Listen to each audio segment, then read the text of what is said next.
Shalom Avraham, mes bien chers, ce Shabbat, on va lire Parashat Bo, donc les 3 dernières plaies, pour vous rappeler les sauterelles, l'obscurité et le décès des premiers-nés.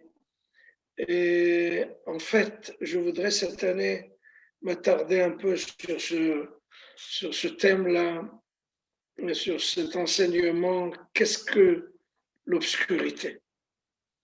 Et la Torah dit comme ça, je lis de la Bible en français, Moshe tendit son bras vers les cieux et il eut une obscurité de ténèbres pendant 3 jours. Ils n'ont pas vu leur prochain et personne n'a pu bouger durant 3 jours. Donc, est-ce qu'on a là une obscurité, je dirais même un obscurantisme de ténèbres palpables, qu'on peut ressentir, qu'on peut presque toucher, c'est tactile comme obscurité, c'est pas quelque chose d'abstrait qui n'existe pas, c'était quelque chose qu'on pouvait toucher et palper. Et plus que ça encore, le Midrash dit que l'épaisseur de cette obscurité, si on peut s'exprimer ainsi, était une épaisseur d'une pièce de monnaie. Donc vous prenez la pièce de monnaie, vous regardez son épaisseur, c'était l'épaisseur de l'obscurité. C'est bizarre que nos sages se servent de ce modèle pour nous expliquer comment était l'obscurité. Pourquoi une pièce de monnaie? Tu peux me dire, c'était comme une châtaigne, comme un gland, comme un raisin sec. Pourquoi justement prendre cette métaphore qui est en fait une pièce de monnaie?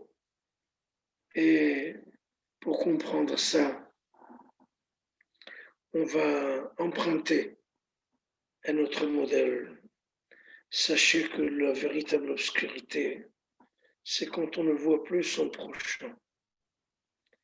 Là, quand on ne voit plus son prochain, c'est ça l'obscurité. C'est pas parce il fait obscur qu'on ne voit pas son prochain. C'est parce qu'on ne voit pas son prochain qu'on est dans l'obscurité. Donc, la Torah nous appelle à être un peu plus sensibles, de quitter cette indifférence, de ne plus rien sentir. Où est notre prochain? Si on ne voit que soi-même, on est dans l'obscurité.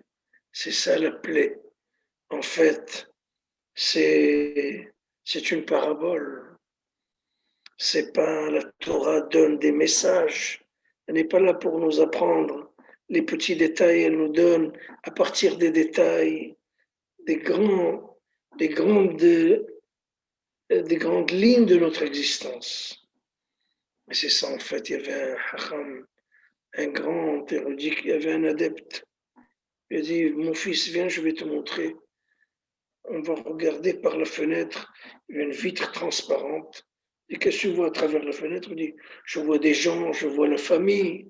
Il dit, très bien. Il l'a amené en face d'un miroir. Et maintenant, qu'est-ce que tu vois? Je me vois. C'est se voir soi-même. Et quelle différence y a-t-il entre une fenêtre transparente et entre un miroir? Il dit, je ne sais pas, Kvodarav. Et moi, je vais t'apprendre une fois pour toutes. La fenêtre est transparente. Quand c'est transparent, on regarde, on voit les gens qui sont à travers la fenêtre.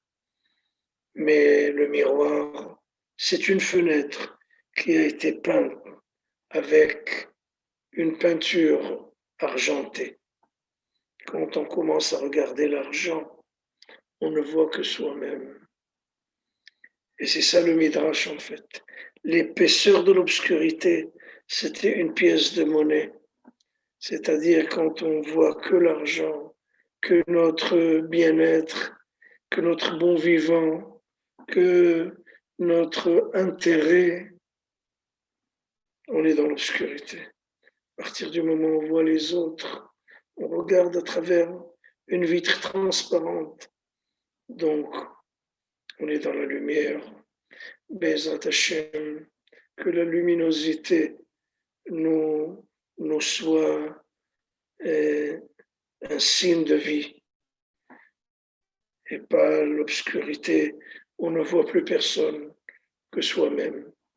Bezrat Hashem, soyons sensibles et regardons autour de nous.